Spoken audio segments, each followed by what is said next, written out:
INFJs, they're often seen as mysterious, super reflective, and caring people. But, check this out, many of them feel isolated, misunderstood, and even left out. And get this, although they are introverts and require that solitary time to recharge, their spirits long for those deep and lasting connections. It's like a total paradox that runs through their lives. They withdraw into solitude to replenish their energy, but they yearn for connections where they are seen, valued, and understood at a super deep level. INFJs do not thrive simply on being part of a group, but rather connecting on a soul level. So here's the real question. Why does it always feel like you're invisible, no matter how much you give? Let's break it down. So, first off, feeling misunderstood in childhood and society. Right from the start, you were probably different. As a kid, you didn't quite fit into the cookie-cutter mold that everyone expected, right?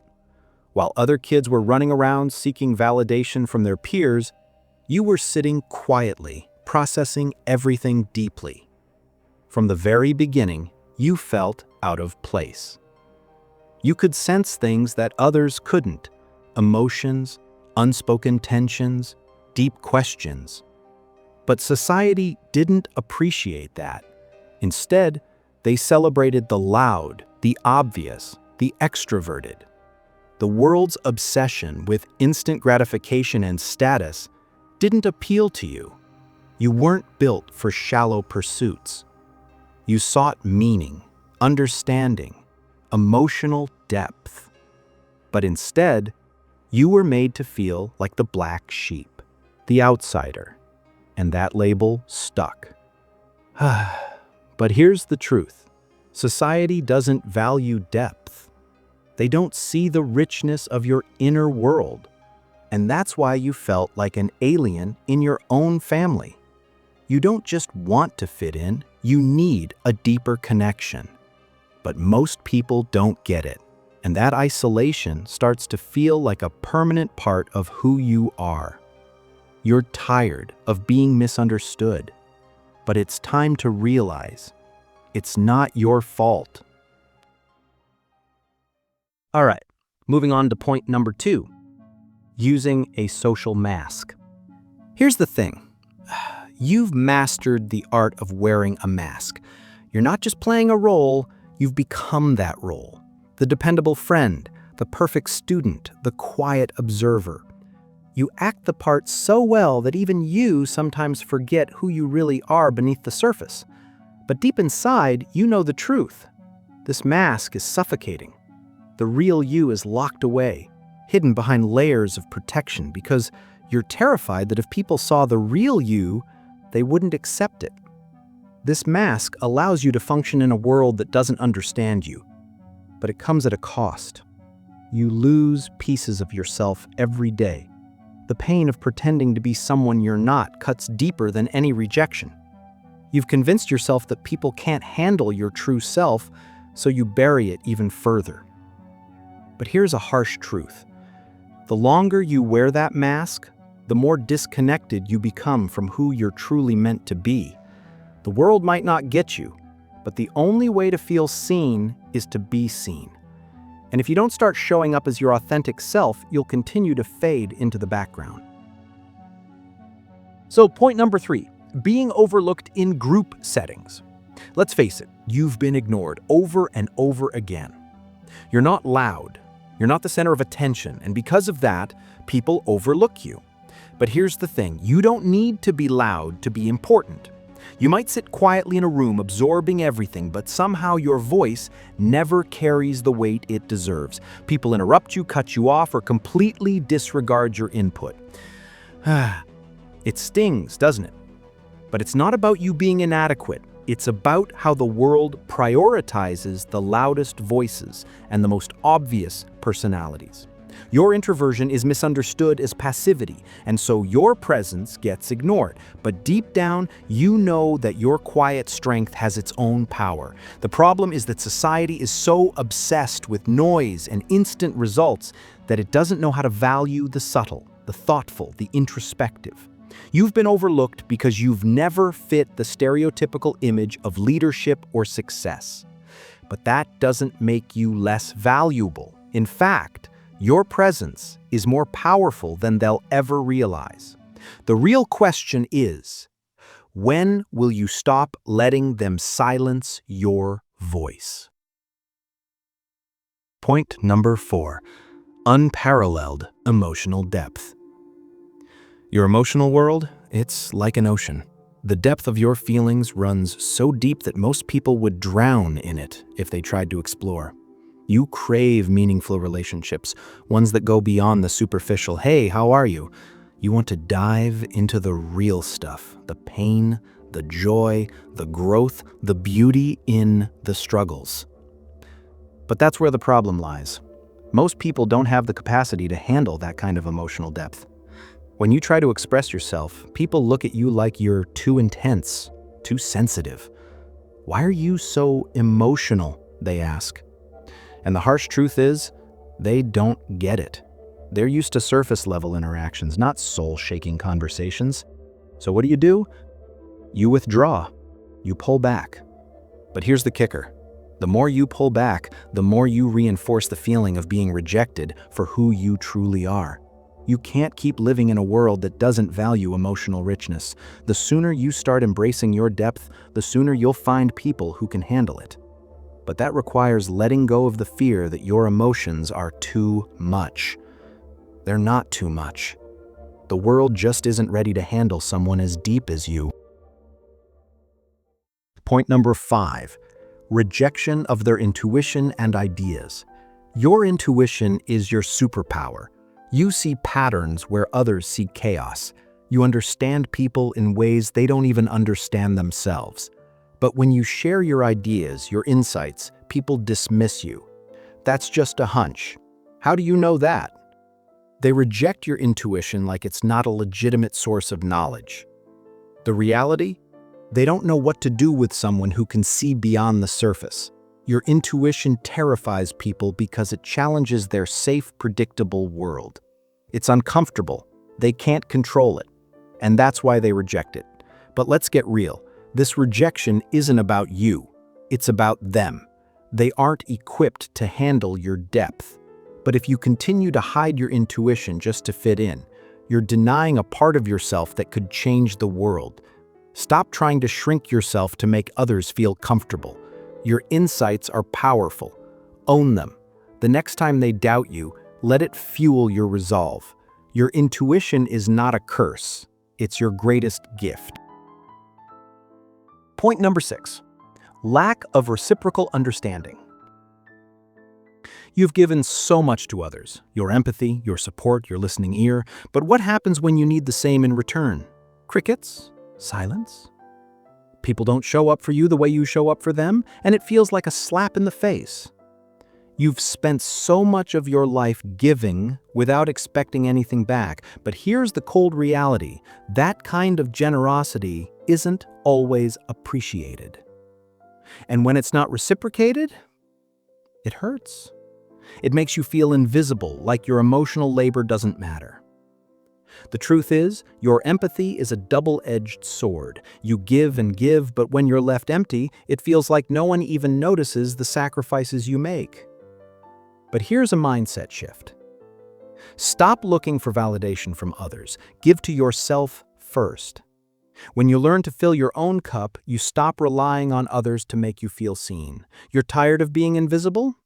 Start showing up for yourself first. Point number 7. Habitual self-silencing. How many times have you bitten your tongue just to avoid conflict? How often do you suppress your own thoughts and feelings to keep the peace?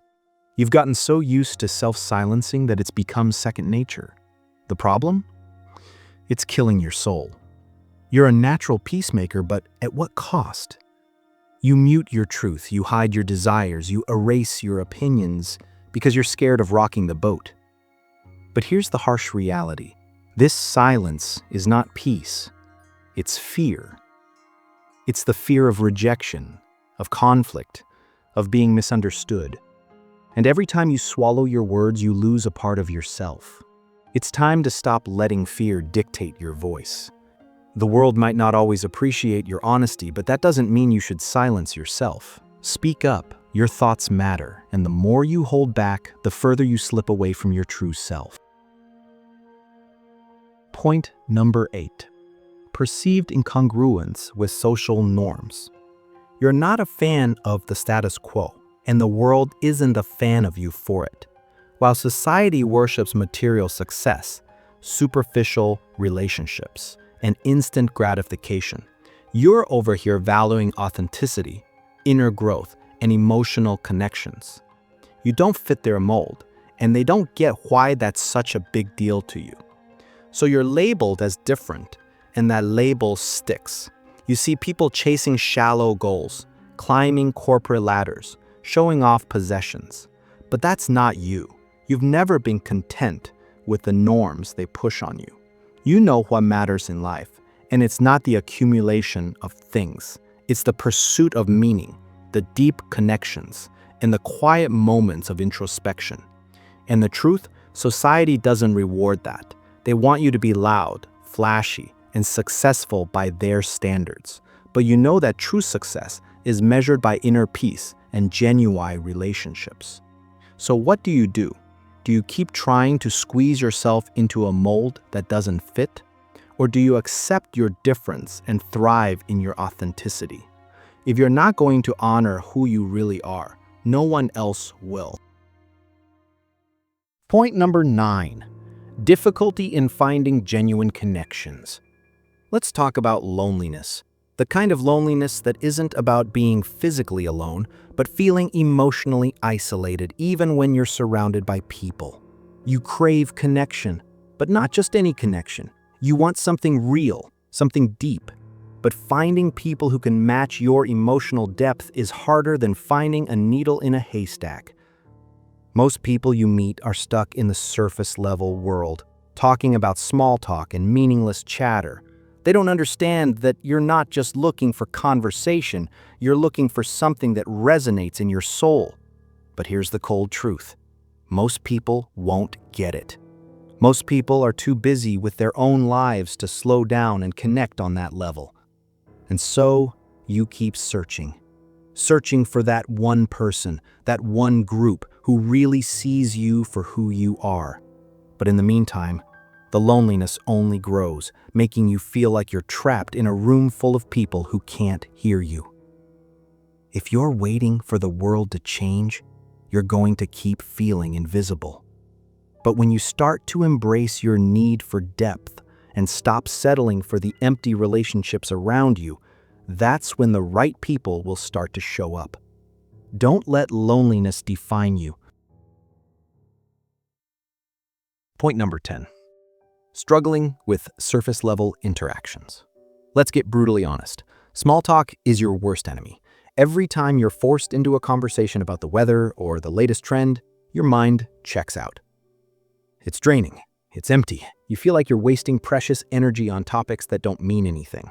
And while people talk about their weekend plans or their favorite TV shows, you're sitting there wishing for something deeper, something that engages your mind, your soul, your emotions. But the truth is, people aren't interested in that. They want to stay in their comfort zone where everything's safe and easy. And that leaves you feeling disconnected, like you're living on a different wavelength from everyone else. Here's the problem. You can't change them. You can't force someone to care about the deep stuff, and trying to do so only leaves you exhausted. But here's the thing. You don't have to settle. Stop engaging in conversations that drain you. Start seeking out those who share your hunger for depth. When you stop forcing yourself to fit in, you open the door for true connections to come through. And trust me, the ones who are truly on your wavelength, they'll show up when you stop wasting energy on the rest. Point number 11, being misjudged for their quietness. People love to judge what they don't understand, and your quiet nature is the perfect target. You've probably heard it all. Why are you so quiet? You don't talk much. Are you mad at me? The reality, you're not mad. You're not standoffish, you're just being you. But the world doesn't get it. To them, silence equals coldness. They think it's rude or uninviting. They don't realize that your quietness is a reflection of your depth, not your disinterest. Your mind is constantly processing, always analyzing, and sometimes you just need to be. But here's the kicker. Silence doesn't need an explanation. You don't owe anyone a reason for your quietness, and yet people will continue to misjudge you for it, simply because they can't handle the stillness. So what can you do? Stop explaining. Stop apologizing for your silence. People will never understand your need for solitude unless they're willing to meet you at that level. The sooner you accept that, the sooner you'll stop feeling like an outsider. Point number 12. Overwhelmed by emotional sensitivity. Your emotions? They're intense. You feel things on a level that most people can't even begin to fathom. You pick up on unspoken emotions, energy in the room, the weight of other people's struggles. It's like a constant stream of emotional information pouring into you. But here's the truth. Most people don't even notice it. They don't see the emotional energy you carry, and when you try to share it, they don't understand. It's overwhelming, and it's exhausting. You carry other people's emotional weight without them even knowing, and because it's never acknowledged, it leaves you feeling drained and invisible. But here's a hard realization. This sensitivity is both a gift and a curse. It's a gift because you're deeply attuned to the world around you, but it's a curse because the world isn't ready for that level of empathy. So, what can you do? You can't stop feeling, but you can stop letting others' emotions overwhelm you. Learn to set boundaries. Learn to protect your energy. And most importantly, learn to acknowledge your own emotional needs before you carry the world's. The more you protect your emotional sensitivity, the more you'll thrive. Here's the thing. You've spent so much of your life feeling unseen, unheard, and misunderstood. But you have a choice now. You can continue to let the world dictate how you show up, or you can start showing up for yourself. Stop hiding behind a mask. Stop suppressing your voice. Stop trying to fit into a world that doesn't understand your depth. Your feelings, your intuition, your authenticity, those are the things that make you unique. Embrace them. Let them guide you. And when you do, the world will have no choice but to see you. The choice is yours. Step into your power. You're ready. That's it for this video, and I'll catch you in the next one.